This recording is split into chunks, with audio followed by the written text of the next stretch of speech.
कार्यकर्ता एकदम एक्टिविस्ट और अपना संघर्ष में मैं लगा रहता था। तो गजेंद्र बाबू मेरे यहाँ आते थे। गजेंद्र बाबू आते थे, हमारे आदरणीय रामचंद्र मिस्त्री जी आते थे। एक आपको दूबी के, हमारे ही धमसा के दूबी गांव के देव नारायण झा थे, वो आते थे। हमारे भाई साहब गिरीश चंद्र लाल जी वो मिलने आते थे, कुछ कानूनी सलाह के लिए, कुछ मशवरा के लिए, कुछ बातों के लिए। तो मेरी उनसे बहस हो जाया करती थी। प्रजातंत्र सेनानी तो वो भी थे और मैं एक युवा नेपाली कांग्रेस का कार्यकर्ता, तो उनसे बहस होती थी हम लोग बैठते थे ऐसे ही कभी कभी। और मुझे ये भी याद है कि जानकी मंदिर के नजदीक में भगत जी का एक घर है जिसमें कोठली हुआ करता था, जहाँ से भावना परिषद के लोग बैठा करते थे और हम लोग वहां जाते थे वैसे ही बातचीत अपना साथी भाई से बातचीत करने के लिए। तो हुआ ये कि 2040 साल शाम 23 गते डॉक्टर हर्ष गुरुंग का प्रतिवेदन आया। राजा वीरेंद्र, हम लोग तो आप बात करते करते बहुत सारी बात कर, बहुत राष्ट्रवादी थे, बहुत विचारक थे, बहुत सज्जन थे, उनके पिताजी भी बहुत अच्छे थे, लेकिन हमने तो देखा है जेल से निकाल के लोगों को मारते थे। तो राजा वीरेंद्र ने आपको एक कमेटी बनाया कि आंतरिक और अंतर्राष्ट्रीय बसाई सराय का अध्ययन किया जाए और डॉक्टर हर्ष गुरुंग उस कमेटी के थे।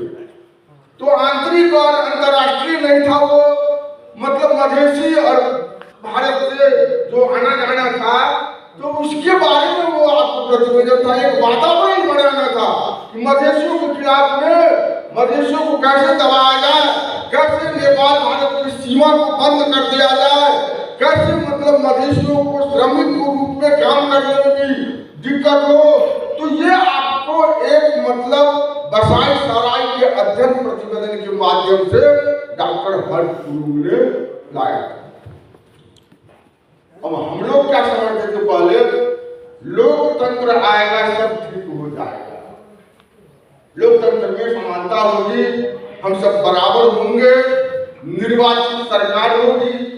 तो गजेंद्र नारायण सिंह ने एक दिन मुझे बताया कि इससे सिर्फ नहीं होगा, जब तक हमारी सहभागिता नहीं बढ़ेगी। और ये देखो ये प्रतिवेदन आप पढ़िए इसको।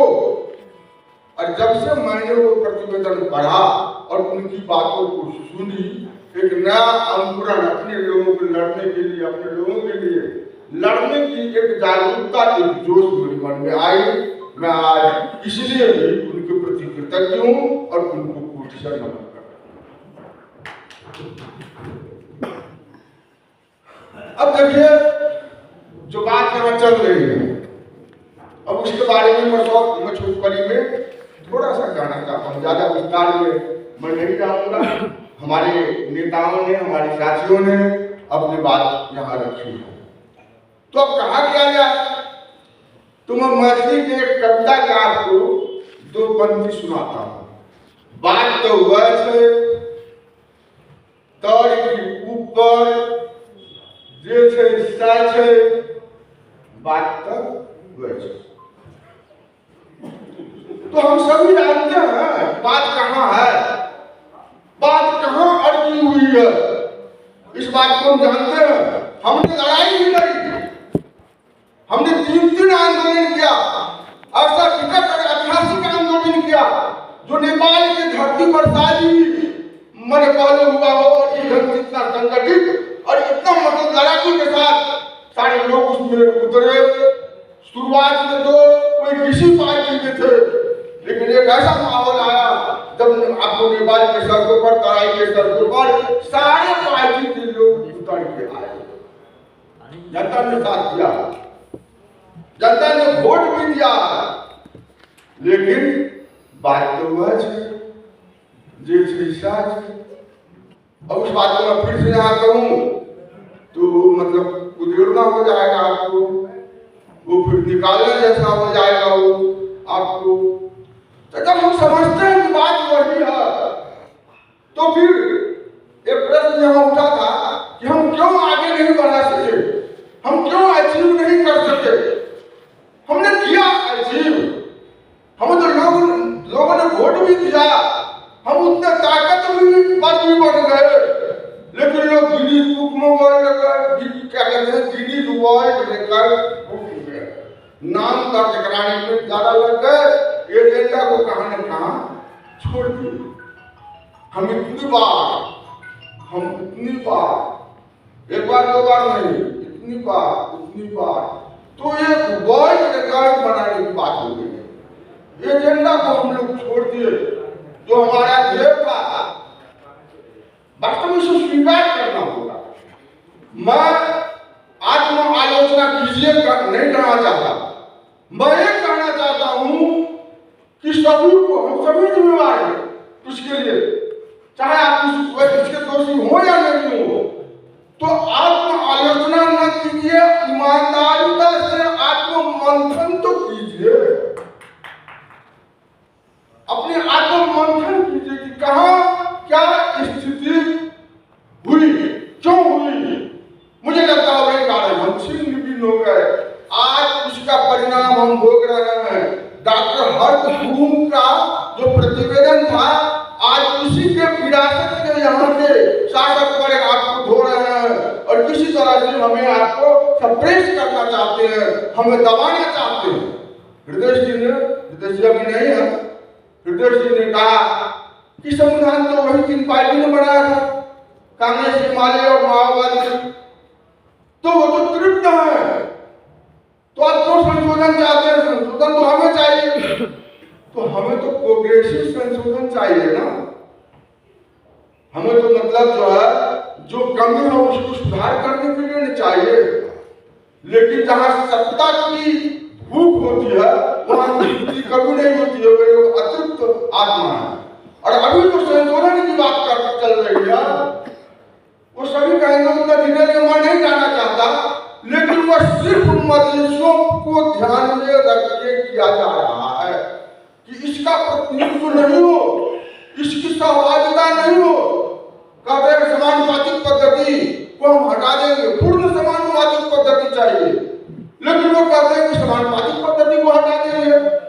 समानुपातिक पद्धति से महिलाओं का, दलित का, मधेसी का, थारू का सीट तो कम से कम तय है, इसका प्रतिनिधित्व होगा। जो भी जाए वो जाता कि यही से है, समानुपातिक पद्धति का गलती तो नहीं ना है, उसको तो बिगाड़ा गया, लेकिन एक बात यह भी है कि वह धीरे धीरे सुधार की तरफ भी आपको आ रहा है, लेकिन उसको हटाना चाहते हैं। कहां से हटाना चाहते हैं? बहुत चालाकी से प्रतिनिधि सभा से हटा देना चाहते हैं, जो संघीय संसद का सबसे पावरफुल सदन है। थ्रेशोल्ड की बात तो किया है, थ्रेशोल्ड क्यों चाहिए? थ्रेशोल्ड चाहिए ही नहीं। जब आप समानुपातिक प्रतिनिधित्व की बात करते हैं, जब समावेशी लोकतंत्र की बात करते हैं, तो 1 सीट आगे, 2 सीट आगे, क्यों चाहिए थ्रेशोल्ड? क्यों चाहिए धारिता? आपको आपने किया क्या है? भ्रष्टाचार के अलावा, कदाचार के अलावा, सोना तस्करी के अलावा आपने किया है? अभी आपको अध्यादेश जारी हुआ, हम ध्यान नहीं दे रहे हैं, लेकिन सुकुम्बासियों के लिए जो अध्यादेश जारी हुआ है वो जंगल फड़ानी करने का है। सूर्य बहादुर थापा ने मधेश का जंगल फड़ानी किया और बहुदल के बदले में निर्दल को जिता दिया। और ये लोग अपना संगठन बनाते हैं, जंगल फड़ानी करके संगठन बनाते हैं, और अब जंगल फड़ानी होगा सुकुम्बासी के नाम पर वो अध्यादेश जारी किया गया और उसमें हिमालय के लोग वहां घर बनाएंगे, कांग्रेस के लोग वहां घर बनाएंगे। एक तो मधेश का जंगल साफ और दूसरा मधेश में जनसंख्या के संतुलन, जो महेंद्रवादी सोच है, उसको कायम करने का षड्यंत्र है। तो एजेंडा हमारे पास है। Present time is the most important time. हम लोग जब एसएससी का एग्जाम दे रहे थे तो एक कहानी पढ़ना पड़ता था, बहुत लोगों को याद होगा, हमारे उम्र के लोगों को, सीधी वालों को याद होगा, लियो टॉल्स्टॉय का 3 question. The present time is the most important time. The work before you is the most important work. The person before you is the most important. तो अभी ये मुद्दा है, तो आत्ममंथन कीजिए, आत्ममंथन कीजिए। और मुझे लगता है कि सब चाहते हैं कि एकजुट हो, और जनता भी आपको देख रही है कि अगर एकजुट हो जाता तो बढ़िया ही होता। जनता में निराशा है, बहुत चरम में है निराशा। लेकिन मुझे लगता है, मेरा अपना ऑब्जर्वेशन है कि जनता यह चाहती है कि ये लोग मिलता नहीं है, ये लोग मतलब इन लोगों को लग गया सत्ता का हुडी। नेपाली शब्द का मतलब बिहार मंजूरी शब्द। अब क्या कि जो बड़े बड़े पार्टियों में सत्ता का बिहार लगा हुआ है, तो बिहार को कहता है तो हम लोगों को पार्टियों में लग गया सत्ता का बिहार, सत्ता का बिहार। अब उनको दायित्व चाहिए। रोनी जी ने कहा कि 2 पार्टी सिस्टम में जाना चाहते हैं, सत्ताधारियों की पार्टी की शासन चाहिए और कुछ नहीं। 2 पार्टी सिस्टम, बहुदलीय व्यवस्था को खत्म करके द्विदलीय बनाना चाहते हैं आप, और वो तो है, लेकिन वो 2 दलीय कांग्रेस और वाले ही होना चाहिए। तो हमारे पास हमारे सामने एजेंडा खड़ा है, जिससे लड़ना होगा। एक बात मैं और कहना चाहता हूँ, हो सकता है कि बहुत साथी इससे असहमत हो। शासन प्रणाली अभी 3 पार्टी में मेल मिलाप हो रहा कि कार्यकारी राष्ट्रपति बनाया जाए, और ये वैसा ही होगा। जब संविधान आपको जारी किया गया तो हम लोग असहमति था कि लिखने वाले पार्टी भी है ना, बहुत बड़े बड़े नेता है ना, लेकिन संविधान जारी किया गया तो वैसा ही सहमति है। कार्यकारी राष्ट्रपति मुझे लगता, मुझे लगता है, अगर नहीं तो मन विचार कीजिए, विद्या भंडारी सेरेमोनियल राष्ट्रपति ने तो दोनों सदन से पास नागरिकता का विधेयक वोटे तालचाल लगा दिया, वो बंद कर दिया। और जब तक वो पद से न हटी, दूसरे राष्ट्रपति जी नहीं आए, उनको भी बहुत मतलब हो ला करके तब उसमें जो है सो आपको उसका प्रमाणीकरण हुआ।